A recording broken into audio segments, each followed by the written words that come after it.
আমার আলোচ্য বিষয় হলো নেশাদার দ্রব্যের ভয়াবহতা। এই বিষয়ে আমরা আলোচনা করব। আল্লাহ তৌফিক দিন, আল্লাহুম্মা আমিন। সূরা মায়েদাতে রব্বুল আলামিন বলতেছেন, ইয়া আইয়ুহাল্লাযীনা আমানু, হে স্বীকৃতি প্রদানকারীরা, ইমানদাররা, ইন্নামাল খামরু ওয়াল মাইসির ওয়াল আজলাম ওয়াল আনসাব রিজসুম মিন আমালিশ শাইতান, যেগুলো শয়তানের খারাপ কাজ, অপবিত্র নোংরা কাজ, তার প্রথম নাম্বার সিরিয়ালে জায়গা হয়েছে কোরআনে হলো খমর, মদের, নেশাদার দ্রব্যের কথা। উসমান রাদিয়াল্লাহু আনহু বলতেছেন, রাসূল সাল্লাল্লাহু আলাইহি ওয়াসাল্লাম বলেছেন, ইজতানিবুল খামর, নেশাদার দ্রব্য থেকে তোমরা বেঁচে থাকো, ফা ইন্নাহা উম্মুল খাবাইস, কেননা নেশাদার দ্রব্যই হলো সকল নোংরা পাপের রাস্তা খুলে দেয়। এটা হলো পাপের মা, মূল। একদিনেই মানুষ মদখোর হয় না, প্রথম দিনেই কেউ ঢক ঢক করে ফেন্সিডিলের বোতল শেষ করতে পারে না। প্রথমে শুরু করছিল বিড়ি দিয়ে, তারপর সিগারেট, তারপরে হাকিমপুর জর্দা, এভাবে ধীরে ধীরে বড় বড় নেশার দরজা খুলে গিয়ে এখন নিজের মায়ের কানের তার ধরতে গিয়ে কান টেনে ছিঁড়ে ফেলছে। নেশার টাকা জোগানোর জন্য নিজের বাপের টাকা চুরি করে নিয়ে, মানুষের প্রতিবেশীর হক নষ্ট করে, মানুষের গাড়ি বিক্রি করে দিয়ে লজ্জা শরমের নাক কেটে ফেলেছে শুধুমাত্র নেশাদার দ্রব্যের কারণে। একটা মানুষকে চৌরাস্তার উপরে অকথ্য ভাষায় গালিগালাজ করলো লোকটা। আশ্চর্য হয়ে গেল যে আমি এত ছোট ভুলে এত গালি শুনলাম কেন। 2 দিন পরে প্রমাণ হলো ডোজ একটু বেশি পড়ে গেছিল। পরে নিজেই বলতেছে, আমার মাথা ঠিক ছিল না, তার মিনিট 20 আগে আমি মদ খাইছিলাম। নেশা এমন একটা পাপ, এমন একটা ভয়াবহ জিনিস। নেশাদার দ্রব্যের সাথে মুহাম্মদ সাল্লাল্লাহু আলাইহি ওয়াসাল্লাম মূর্তি পূজার তুলনা করেছেন। আমি আপনাকে ধারাবাহিকভাবে প্রায় 11টা সহিহ হাদিস সিরিয়ালে আমরা পড়ব এবং তার অনুবাদ শোনাবো ইনশাআল্লাহ। ইজতানিবুল খামর, ওসমান রাদিয়াল্লাহু আনহু বলছেন, নবী সাল্লাল্লাহু আলাইহি ওয়াসাল্লাম বলেছেন, ইজতানিবুল খামর, নেশাদার দ্রব্য থেকে বেঁচে থাকো, ফা ইন্নাহা উম্মুল খাবাইস, কেননা এটা নেশাদার দ্রব্য হলো সকল পাপের নোংরা কাজের হলো মা, মূল। ফামাল্লাম ইয়াজিতানাবাহা ওয়া মান ইয়াসিল্লাহা ওয়া রাসূলা, কেউ যদি তার বিরোধিতা করে সে যেন আল্লাহ এবং তার রাসূলের নাফরমানি করছে। নাউযুবিল্লাহ। ক্বাল আল্লাহু তাআলা, আল্লাহ বলেছেন, ওয়া মান ইয়াসিল্লাহা ওয়া রাসূলা ওয়া ইয়াতাআদ্দা হুদুদা ওয়া ইউদখিলহু নারান খালিদান ফিহা ওয়া লাহু আযাবুম মুহিন, কেউ যদি আল্লাহ এবং তার রাসূলের বিরুদ্ধাচরণ করে, নাফরমানি করে, তার জন্য রয়েছে চূড়ান্ত শাস্তি জাহান্নাম, সেখানে তিনি থাকবেন এবং অপমানজনক শাস্তি তার জন্য অপেক্ষা করতেছে। আল্লাহ আমাদের ক্ষমা করুন, আল্লাহুম্মা আমিন। দ্বিতীয় নাম্বার হাদিস, আন ইবনে উমর রাদিয়াল্লাহু আনহুর সন্তান ইবনে উমর বলতেছেন, কুল্লু মুসকিরিন খামর, প্রত্যেক নেশাদার দ্রব্য হলো মদ, ওয়া কুল্লু খামরিন হারাম, আর প্রত্যেক হারামের ঠিকানা, প্রত্যেক নেশাদার দ্রব্য হলো হারাম। প্রত্যেক নেশা তৈরি করা জিনিস হলো খমর, আর প্রত্যেক খমর হলো হারাম।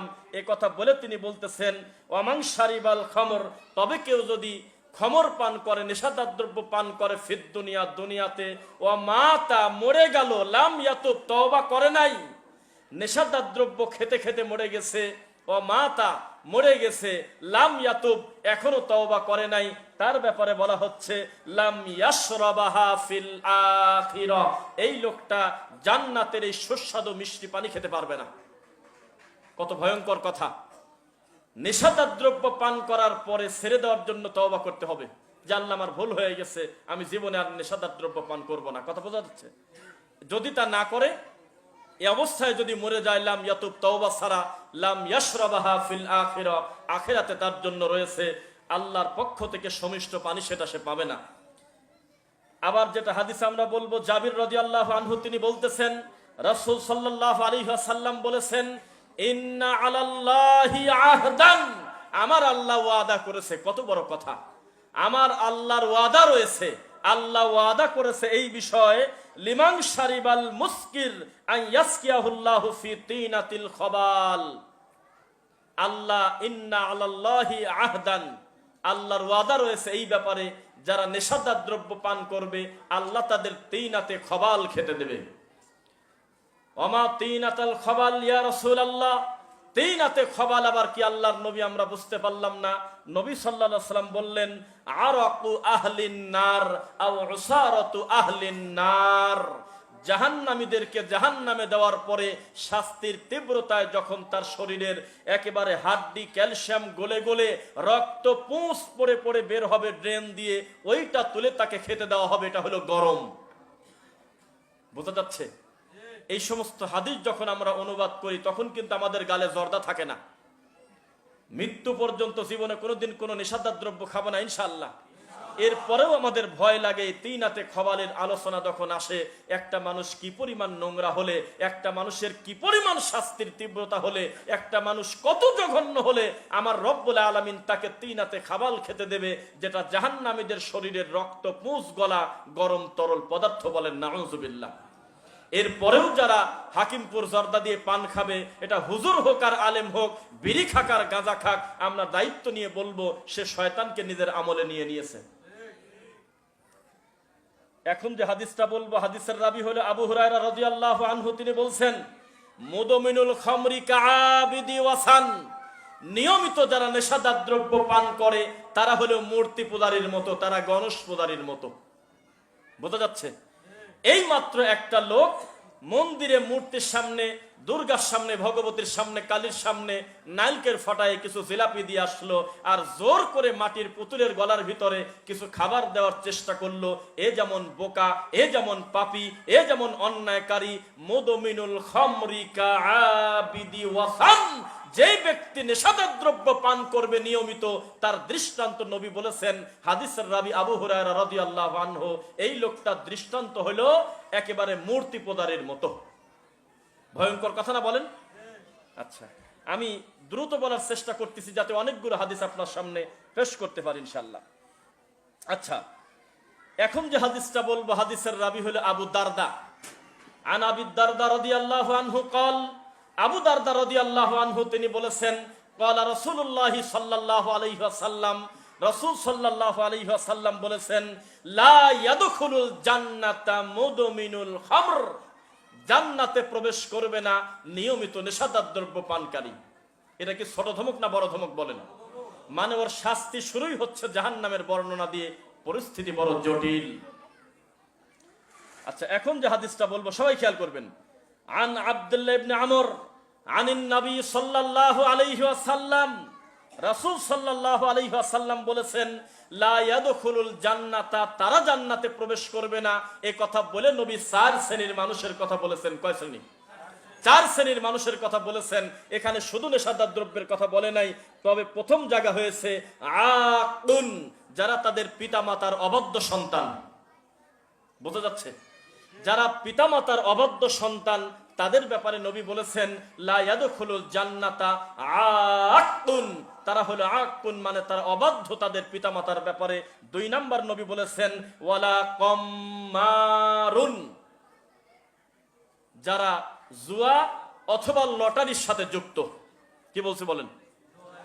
জুয়া অথবা লটারির সাথে যুক্ত, কোনো একটা কিছুকে নিজের ভাগ্যতে যুক্ত করে দিয়ে পাখি উড়ায় দিচ্ছে, টিয়া পাখির কাছে কিছু লিখে দিচ্ছে, তারপরে মানুষের সামনে বলতেছে আমরা এখন একটা লটারি করব, কার ভাগ্যে কি ওঠে। এভাবে মানুষের ভাগ্যটা লটারির ভিতরে যারা জিম্মি করে, আর মানুষ যদি এই জুয়ার সাথে সরাসরি যুক্ত থাকে, এটার নাম ভিন্ন হতে পারে, ক্যাসিনো হতে পারে, লুডু হতে পারে, নিজের ভাইয়ের সাথে, মায়ের সাথে, বাবার সাথে, যার সাথে হোক না কেন, বিনিময় থাক বা না থাক, যদি তাস খেলে, জুয়া খেলে, এই লোকের ব্যাপারে বলা হচ্ছে ওয়ালা কম্মার লা ইয়াদখুলুল জান্নাহ, কম্মার জান্নাতে যাবে না। কম্মার মানে হলো যারা জুয়া এবং লটারির সাথে যুক্ত। তিন, ওয়ালা মান্নান, ওয়াজিব গুনাহগুলো খুব হিসাব করে বলতেছি, কারণ আমার থেকে ভালো কোরআন পড়তে পারে আমাদের এই সোনামণিরা এখানে আছে। এরা হলো খোটা দানকারী। লা ইয়াদখুলুল জান্নাহ, তারা জান্নাতে যাবে না যারা খোটা দান করে, যারা মানুষকে খোটা দেয়, নিজেই মানুষকে উপকার করে আবার পরবর্তীতে এই লোকটাকে খোটা দিচ্ছে, ওই গায়ের জামাটা কিন্তু আমি দিয়েছি, নাউজুবিল্লাহ। এভাবে যদি তাকে খোটা দেয়, লা ইয়াদখুলুল জান্নাহ, সে জান্নাতে যাবে না।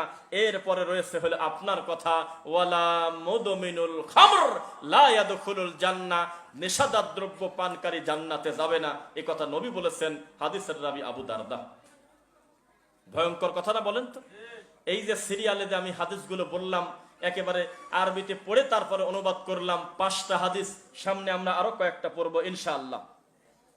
এখন যে হাদিসটা বলবো সেটা হলো আন আম্মার ইবনে ইয়াসার রাদিয়াল্লাহু আনহু তিনি বলেছেন, রাসূল সাল্লাল্লাহু আলাইহি ওয়াসাল্লাম বলেছেন, সালাসাতু তিন শ্রেণীর মানুষের কথা বলে তিনি বললেন, লা ইয়াদখুলুনাল জান্নাহ, তারা জান্নাতে যাবে না আবাদান, কখনো যাবে না। আদ-দায়ুস হলো তার ভিতরে এক নাম্বার, যে বেঁচে আছে, সুস্থ, বিবেক বুদ্ধি ভালো, মুসলিম, সব ঠিক আছে, কিন্তু তার পরিবারে তার স্ত্রী তার সন্তান নোংরা পোশাক পরে বাহিরে ঘোরে, বেহায়াপনা ঘোরে, অথচ সে কিছু প্রতিবাদ করে না, তার তাহাজ্জুদের ত্রুটি নাই, তার সব ইবাদত ঠিক আছে, কিন্তু তার পরিবার পর্দায় থাকে না, বেপর্দায় ঘোরে, অশ্লীল বেহায়াপনা মেনে নিয়েছে, আরবিতে তাকে বলা হয় আদ-দায়ুস। 2 ওয়ার রাজলাতু মিনান নিসা, মহিলা কিন্তু বেশ ধরেছে পুরুষের, কি বললাম, মহিলা কিন্তু পোশাক পরেছে পুরুষ মানুষের, পুরুষের গেঞ্জি পরেছে, পুরুষের প্যান্ট পরেছে, পুরুষের জুতা স্যান্ডেল পায়ে দিয়েছে, পুরুষের মতো চুলটা কেটে ফেলেছে, তারপরে বিভিন্ন অঙ্গভঙ্গি করেছে, তাকে বলা হচ্ছে ওয়ার রাজলাতু মিনান নিসা, মহিলা কিন্তু পুরুষের বেশ ধারণ করেছে। লা ইয়াদখুলুনাল জান্নাহ, 3 শ্রেণীর ভিতরে ওই হলো এক শ্রেণী, যে জান্নাতে যাবে না। কয়টা পাইছেন বলেন তো দেখি? 1 দায়ুস, 2 কি বললাম, হ্যাঁ, 3 ওয়ালা মুদমিনুল খামর, যেই ব্যক্তি নেশাদার দ্রব্য পান করে সে জান্নাতে যাবে না। লা ইয়াদখুলুল জান্নাহ, খুব কঠিন ধমক, কথা কি বোঝা যাচ্ছে? এইবার আপনাকে আমি আরেকটি হাদিস শোনাবো। রাসূল সাল্লাল্লাহু আলাইহি ওয়াসাল্লাম বলেছেন, একদম হিসাব করে আমার দিকে তাকায় থাকেন, এখন আমি ভেঙে ভেঙে আপনাদেরকে কয়েকটা কথা বলি, যেই ব্যাপারগুলো মানুষের সামনে পড়তে গেলে সে নিজেই চিন্তা করবে যে রাসূল সাল্লাল্লাহু আলাইহি ওয়াসাল্লামকে অনুসরণ করা ছাড়া সেই মানুষের কোনো উপকার নেই। 1, যেই ব্যক্তি নেশাদার দ্রব্যের সাথে জড়িত, এটা এক রকমের পাপ হয় না। সুদ যে দেয় সে পাপী, সুদ যে খায় সে পাপী, সুদের সাথে যে জড়িত সে পাপী, সুদ আলার বাড়ি সেনায় দেশে সে পাপী, লেখার সময় সাক্ষী ছিল সে পাপী, যত ধরনের কার্যক্রমে সুদের সঙ্গে যুক্ত, লেখা, সাক্ষী, বাড়ি সেনায় দিয়েছে, ওই অমুকের কাছে গেলে সুদ পাবে এ কথা বলছে, সেও সুদের পাপী। ঠিক তেমনি নেশাদার দ্রব্য পানকারীদের কয়েকটা পাপের সিরিয়াল আছে, এক এক করে বলি নাকি বলেন? 1, যেই লোক মদের নির্যাস বের করে, মদ প্রস্তুত করে, অথচ সে ফ্যাক্টরির মালিক না, অথচ সে তা 1 কোটি টাকা দিয়ে কোনো লোনও নেয় নাই, কোনো মানুষের হকও নষ্ট করে নাই, শুধু প্রস্তুত করতেছে, এই লোকটা জান্নাতে যাবে না। 2, যেই লোকটা প্রস্তুত করতেছে, শুধুমাত্র প্যাকেটিং করতেছে, প্যাকেট করতেছে, বাজারজাত করতেছে, সুন্দর করে লেবেল লাগাচ্ছে, কিন্তু সে মদ ধরেও না, খায়ও না, খালি প্যাকেট করে। 3, মদ পানকারী, পানকারীর কথা আসছে 3 নম্বরে। নেশাদার দ্রব্য যে পান করে সেই লোকটার সিরিয়াল আসছে 3। 4 নম্বর সিরিয়াল আসছে যে পান করায়, যে করাচ্ছে পান, এই লোকটার কথা 5 নম্বরে আসছে। আমদানি কারক, যেই লোকটা এটা ডেলিভারি নিয়ে আসছে, আমদানি করেছে, এই লোকটার সিরিয়াল নাম্বার 5। 6 নম্বরে আছে হলো যার জন্য আমদানি করা হয়, মালিক রয়েছে বাসায় বসে, ওকে ফোন করে বলছে তুমি হাকিমপুর একটা জর্দা নিয়ে আসো তো, তুমি আসার সময় ড্রাইভারকে বলতেছে 1 প্যাকেট সিগারেট নিয়ে আসো, অথচ ড্রাইভারের বাপও খায় না সিগারেট, সেও খায় না, শুধুমাত্র বহন করে নেওয়ার কারণে এই লোকটা সমপরিমাণ পাপী, বলেন নাউজুবিল্লাহ। আচ্ছা, 8, ক্রেতা, যে কিনতেছে সে পাপী। 9, সরবরাহকারী, এটাকে যে সংরক্ষণ করতেছে, মানে মানুষের কাছে আনা নেওয়া করতেছে, সরবরাহ করতেছে, এই লোকটা পাপী 9। 10 নম্বর হলো এর লাভের অংশ ভোগকারী, সেই লোকটা সমান পাপী। আপনাদেরকে একটা কথা বলি, সুদ যেখানে আছে, সুদ যেখানে প্রতিষ্ঠিত, সবচাইতে স্পষ্ট কথা হলো ওই অফিসের ঝাড়ুদারের কাজ করাও ঠিক না, কারণ এই গোটা অফিসটাই যে কোনো সময় আল্লাহর গজবে ভেঙে পড়তে পারে, এটা আল্লাহর লানতের কাজ হচ্ছে, এটা 36 বার জেনা করার মতো পাপ রানিং হচ্ছে। ওই অফিসে আমি ঝাড়ু দিয়ে খাবো না, প্রয়োজনে আমি আমার ঝাড়ুটা, ক্লিনারটা অন্য কোম্পানিতে চাকরি করব, যেখানে হালাল খাদ্য হয়, অন্তত এই সুদের কারখানায় আমি থাকবো না। বোঝা যাচ্ছে? তো মদ প্রস্তুতকারী, এটা তামাক হোক, গুল হোক, সিগারেট বিড়ির হোক, যেই হোক না কেন, এই তামাকের সঙ্গে যারা যুক্ত, এইরকম একটা ফ্যাক্টরির ঝাড়ুদারও আপনি হবেন না, মনে থাকবে। মানে আপনি জীবনে দেখেনও নাই, শুধুমাত্র এই ফ্যাক্টরির কোন একটা কর্মচারী, আপনারও এটা অন্যায় হবে। আল্লাহ হেদায়েত দিক, বলুন আমিন। এখন মোবাইল বন্ধ করে আপনাদের সামনে আমাদের 2টি কথা। ইবলিস শয়তান, তিনি অন্তত আপনার থেকে জ্ঞানী, এটা অন্তত ক্লিয়ার বলা যায়। যেভাবে আপনি দিন ধর্ম তদন্ত ছাড়া মানেন, যেভাবে খেলতামাশা করে দুনিয়ায় চলাফেরা করতেছেন, আমরা দায়িত্ব নিয়ে বলতেছি, ইবলিস আর কার থেকে বুদ্ধিমান তা জানি না, তবে আপনার থেকে জ্ঞানী। ইবলিস মনে করেছে এই উম্মত, এই মানুষ সহজে কোনোদিন একটা সিগারেট খাবে না, কারণ ও হলো হুজুর, ও হলো তাহাজ্জুদ পড়ে, ও হলো হজ করে আসছে, ওর গালে একটা বিড়ি দেওয়া একটা সহজ না, জর্দা ভরে দাও গালে। একটা সিগারেট যদি একটা টুপিওয়ালা খায় তো মানুষ টুপির দোষ দেয়, দাড়ির দোষ দেয়, লোকটার জ্ঞান কম, মাথায় টুপি বিড়ি খাচ্ছে। অথচ টুপি খুলে কিন্তু এমনি রাত দিন খায়, টুপি মাথায় দেওয়ার কারণে বিপদ বেড়ে গেছে। কিন্তু সেই একই লোক যদি নিজের বাপের সামনে, মায়ের সামনে, দুলাভার সামনে, বোনের সামনে, পৃথিবীর যে কোনো লোকের সামনে জর্দা দিয়ে পান খায়, কেউ কিন্তু নিষেধ করে না। এটা হুজুরদের নিরাপদ গাঁজা, অন্তর থেকে টেনে যাচ্ছে, কেউ তার বিরোধিতা করতেছে না। ইবলিস শয়তান এখানে তার দিক থেকে উল্টা দিকে সফল। এরপরে দেখলো যে না, হাকিমপুর জর্দা খেলে এটাও তো একটু দেখতে কেমন দেখা যায়। অলরেডি বক্তব্যের কারণে, সালাফি আকীদার আলেম ওলামার বক্তব্যের চাপে বেদাতিরা পর্যন্ত আজকাল বুঝে গেছে যে নেশাদার দ্রব্য পান করা হারাম। ওরাও কিভাবে যেন ঠিক পেয়ে গেছে। শেষ পর্যন্ত কোম্পানি দেখলো দিন দিন জর্দাতে ভাটা পড়ে যাচ্ছে, এখন তারা নাম দিয়েছে নোরানি জর্দা। কি জ্বালা এখন বলেন। নোরানি কায়দা, নোরানি কোরআন শরীফ, নোরানি মক্তব, এখান থেকে টান দিয়ে নিয়ে জর্দার নাম বানাইছে নোরানি জর্দা। এখন হুজুররা মনে করছে যে আমি যদি দৃশ্যমান অন্য কোনো জর্দা ধরি, এটা তো বোঝাই যাচ্ছে জর্দা, নোরানি হলে আমার জর্দা, কারণ এটা আরবি নাম। ইবলিস শয়তান বিভিন্ন নাম পরিবর্তন করে করে মানুষকে ধোঁকা দিয়ে এভাবেই তাকে নেশাদার দ্রব্য নিয়ে ঘোরাচ্ছে।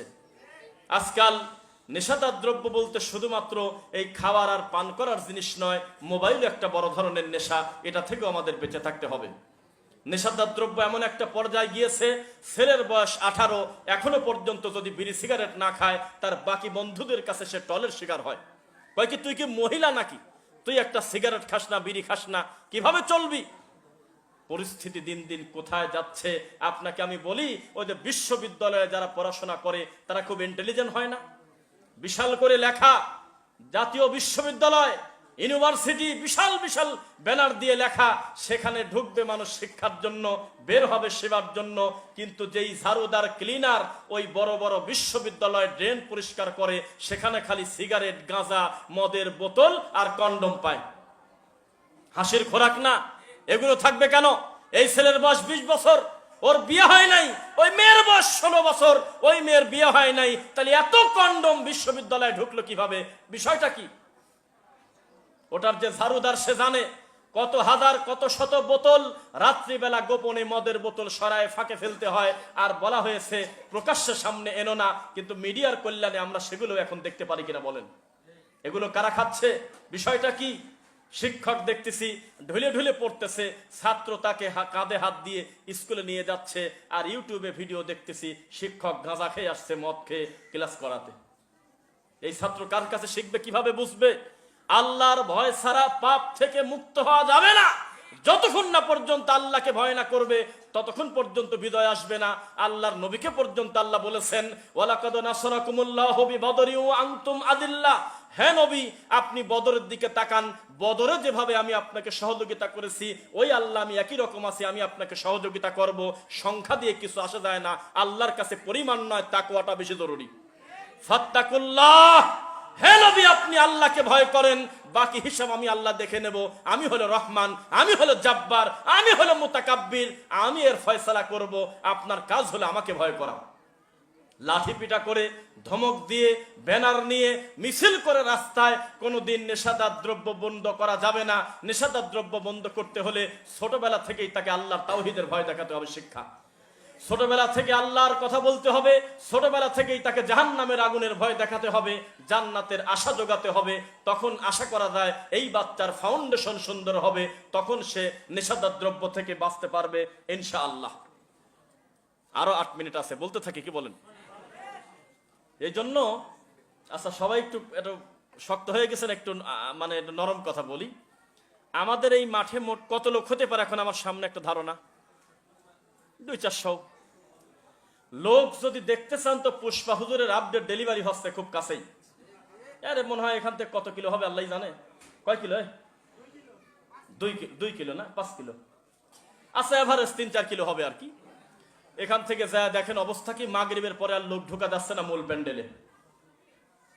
এখন ওখানে যান, অন্তত 2-4টা হিন্দি গান নকল হবে। মেয়ে ছেলে ফেলে কিভাবে, নারী বিশেষজ্ঞ যেহেতু সে, এমন অঙ্গভঙ্গি করবে, ও আমার যুবতী বোনরা, ও আমার যুবকরা, এ কথা বলে খালি প্রেমের গল্প উস্কানিমূলক নোংরামি করবে। আর মানুষ একটু পর পর উনি যখন থাকবে তখন নারায় তাকবীর বলবে, মানুষ চিল্লা চিল্লিতে আশেপাশে 2-1 কিলোর মানুষ বুঝতে পারবে যে মাহফিল একটা হচ্ছে। একটা মজার ঘটনা, ওই ভাই এখানে আসে আমার মনে হয়, তবে সে যেন লজ্জা না পায়। আমি তার নাম বলবো না, কেউ বুঝতে পারবে না, আমি বলে ফেলি। আজকে আমাদের এক ভিন্ন তরিকাপন্থী এক ভাই, তিনি হলে বিদাতপন্থী আলেমদের বক্তব্য নেয়। হয়তো ওনার কাছে তাওহীদের দাওয়াত পৌঁছে নাই, তো উনি ফোন দিয়েছে হলে তার বন্ধুর কাছে, তার বন্ধু হলে আমার সাথে আসতেছে মিডিয়া। তো বলছে, দোস্ত আমি তো যাচ্ছি পুষ্পা হুজুরের কাছে, ভিডিও নেব। তো বলতেছে যে তুমি ওখানে যাচ্ছ, উনি তো সহজে উঠবে না, তো উনি উঠার আগ পর্যন্ত, এসা পর্যন্ত তুমি একটু কষ্ট করে ফরিদপুর মিশন মুসলিম মিশনের পিছনে কোমরপুরে একটা সালাফি কনফারেন্স হচ্ছে, ওখানে একটু আসো। এসে 2-3 জন আলেমের বক্তব্য শুনে দেখো জীবনে তুমি কি শুনলে আর কি শিখলে। যদি তোমার ভালো লাগে, যদি তোমার মনে হয় যে মদিনা বিশ্ববিদ্যালয়ের বড় বড় বিদ্বান ডক্টর মাদানি বড় বড় আলেম ওলামা বক্তব্য দিচ্ছে, এখানে কিছু শিক্ষণীয় আছে, তখন তোমার ভালো লাগবে। এরপরে তুমি চলে যাও, ওখানে যাও, যায় না। কথা বোঝা যাচ্ছে? তো মানুষ এভাবেই দিন দিন রাসূল সাল্লাল্লাহু আলাইহি ওয়াসাল্লামের সুন্নাহ পদ্ধতি ছেড়ে তারা বিদআত এবং শিরকে যেমন লিপ্ত হয়েছে, নেশাদার দ্রব্যের কারণে তার সব শেষ করেছে। খবর নিয়ে দেখেন, তথ্য নিয়ে দেখেন, আমাদের মাহফিল যারা বন্ধ করে, নয় তাবিদের ব্যবসা করে, আর নয় জর্দা দিয়ে পান খায়। আপনি খবর নেন, তথ্য নেন। বেশিরভাগ এটা এক্সেপশনাল হলে আমি উদাহরণ দিতাম না, অধিকাংশ ক্ষেত্রে প্রায় 80%-এর উপরে তারা নয় জর্দাখোর আর নয় তাবিদের ব্যাপারী। নইলে আল্লাহর কোরআন মাজিদের আলোচনা বাধা দিবে কেন? রাসূলের পদ্ধতিতে এত রাগ করবে কেন? মসজিদে হামলা করবে কেন? মাদ্রাসায় হামলা করবে কেন? বোঝা কি যাচ্ছে? আল্লাহর ভয় নাই। আল্লাহর ভয় থাকলে আরে মন্দির পাহারা দেয় আর হলো মসজিদ ভাঙে। আরে ইমানের পাওয়ার কত, ইমানের জজবা কত! মন্দিরের যাতে কোনো ক্ষতি না হয়, মন্দির পাহারা দিচ্ছে আলেম মানুষ, মুখে দাড়ি, মাথায় টুপি, কোরআন পরে পড়াইছে, এই মানুষটা মন্দিরে পাহারা দেওয়ার জন্য সিরিয়াল ধরে। আর গর্ব করে প্রধান আমাদের ধর্ম উপদেষ্টা বলে, আমি তো আগ্রহ দেখে খুশি হয়ে গেছি, আমাদের মাদ্রাসার ছেলেরা মন্দির পাহারা দিতে চাচ্ছে। মন্দির পাহারা দেওয়া শেষ হলে তখন আসে ফরিদপুর সালাফি কনফারেন্স ভাঙা যায় কিভাবে? এর জবাব কে দেবে? এ তো মাদক নিরাময় কেন্দ্রের মতো, যারা মানুষকে মাদক মুক্ত করার জন্য বিরাট বিরাট সমাবেশ করে, মাঝে মধ্যে বড় বড় কনফারেন্স করে। ওই কনফারেন্স হলে তারা আধা ঘন্টার বিজ্ঞাপন বিরতিতে বিড়ি খাচ্ছে। মানুষকে 2 ঘন্টা বক্তব্য দিয়েছে, খবরদার সমাজে যাতে নেশাদার দ্রব্য না ছড়ায়, এটা আপনারা বেঁচে থাকবেন বলে যখন ব্রেক দিল তখন তারা সিগারেট খাচ্ছে। এটা হলো সেই পরিস্থিতি। আল্লাহকে ভয় করে না। ভয় যদি করত, স্বাধীনভাবে সালাফি কনফারেন্স হবে, স্বাধীনভাবে কবর পূজার দাওয়াত দেবে, বিশ্ব ইস্তেমার নাম দিয়ে টঙ্গিতে চলবে, যে যার মানহাজ প্রচার করবে, কেউ কাউকে লাঠিপিটা করতে পারবে না। আদর্শের দ্বন্দ্ব থাকবে, আকীদার দ্বন্দ্ব থাকবে, তবে দলিলের ভিত্তিতে লাঠির জোরে কোনোদিন হতে পারে না। এভাবে সত্যকে দামিয়ে রাখা যাবে না। এভাবে যত বেশি ঝাঁকি দিচ্ছেন আল্লাহর তাওহীদের দাওয়াতটা তত বেশি মানুষের কাছে পৌঁছে যাচ্ছে। এটাই আমরা বাস্তবতা দেখতে পাচ্ছি। খবরদার, আমরা বিচলিত নয়। লা তাযালু তাইফাতুম মিন উম্মতি যাহিরিনা আলাল হক। আমার উম্মতের একদল সর্বদা হকের উপরে থাকবে। ওরা জর্দা খাচ্ছে খাক, আমি খাবো না ইনশাআল্লাহ। ওরা সুন্নাহর বিরোধিতা করতেছে করুক, আমি কোনোদিন বিরোধিতা করব না। ওরা আমাদের মসজিদ ভেঙে দিয়েছে, বিপরীতে আমি ওদের মসজিদের একটা ইটে হাত দেব না। ওরা মাদ্রাসা ভেঙে দিচ্ছে, আমি বিনিময়ে তাদের একটা মাদ্রাসার ছাত্রর গায়ে টোকা দেব না। আমি মাজলুম, তারা জালেম। কিয়ামত পর্যন্ত মাজলুম হয়ে হকের উপরে থেকে আল্লাহর সামনে দাঁড়াতে চাই ইনশাআল্লাহ। তবে জালেম হয়ে পৃথিবীতে 2 মিনিট টিকতে চাই না। আল্লাহ তুমি কবুল করো। যে সমস্ত ভাইয়েরা এই ভালো ভালো তাওহীদ প্রেমী মানুষের অন্তরে আঘাত দেয়, খারাপ কাজ করে, মানুষের মাদ্রাসা বন্ধ করো, মসজিদ বন্ধ করো, একে ওকে হামলা করে, আল্লাহ তুমি তাদের হেদায়েত দাও। আর নয়তো তাদের ঘরের ভিতর থেকে তুমি হক বের করো। শেষে একটা আয়াত বলে বক্তব্য শেষ করছি। ইউখরিজুহুম মিনাজ যুলুমাতি ইলান নূর ওয়া ইউখরিজুহুম মিনান নূরি ইলাজ যুলুমাত। আল্লাহ হলো সে যিনি অন্ধকারের ভিতর থেকে আলো বের করতে পারেন, আলোর ভিতর থেকে অন্ধকার বের করতে পারেন। 5 বছর 10 বছর আগে আমরাও দিন বুঝতাম না, মিলাদ পড়তাম, আমরাও জর্দা দিয়ে পান খাইছি, আমরাও কত ভুলের ভিতরে ছিলাম। আল্লাহ তাওহীদের জ্ঞান দেওয়ার পর যেমন পরিবর্তন হয়েছি, ইনশাআল্লাহ আপনিও পরিবর্তন হবেন। একটু গবেষণা করে পড়াশোনা করেন। আল্লাহ আপনাদেরকে কবুল করুন, আল্লাহুম্মা আমিন। হে আল্লাহ, আমাদের এই সালাফি কনফারেন্সকে তুমি কবুল করো আল্লাহ। আল্লাহ, এই সুন্দর দিনী প্ল্যাটফর্মটা, এই সুন্দর বাগানটা তুমি ভালো ভালো ফুল দিয়ে তুমি সাজিয়ে দাও। ইংলিশে বক্তব্য দিল, আরবিতে বক্তব্য দিল, যেখানে আমরা বড় বড় মানুষ একটা হাদিস বলতে গেলে আমাদের কষ্ট হয়, আমাদের সোনামণিরা কত সুন্দর গড়গড় করে মুখ দিয়ে আরবি উচ্চারণ করে পড়লো, আলহামদুলিল্লাহ। কত সুন্দর ইংলিশে বক্তব্য দিল। আল্লাহ, তুমি তাদেরকে দিনের জন্য কবুল করো। আর এই মাদ্রাসাকে আল্লাহ ফরিদপুর নয়, সারা পৃথিবীর বাংলা ভাষাভাষী মানুষের অন্তরে তুমি পৌঁছে দাও, আল্লাহুম্মা আমিন। হে রব্বুল আলামিন, আমরা মানুষ, আমাদের ভুল ভ্রান্তি আছে, আমাদের ভুলকে তুমি ক্ষমা করো।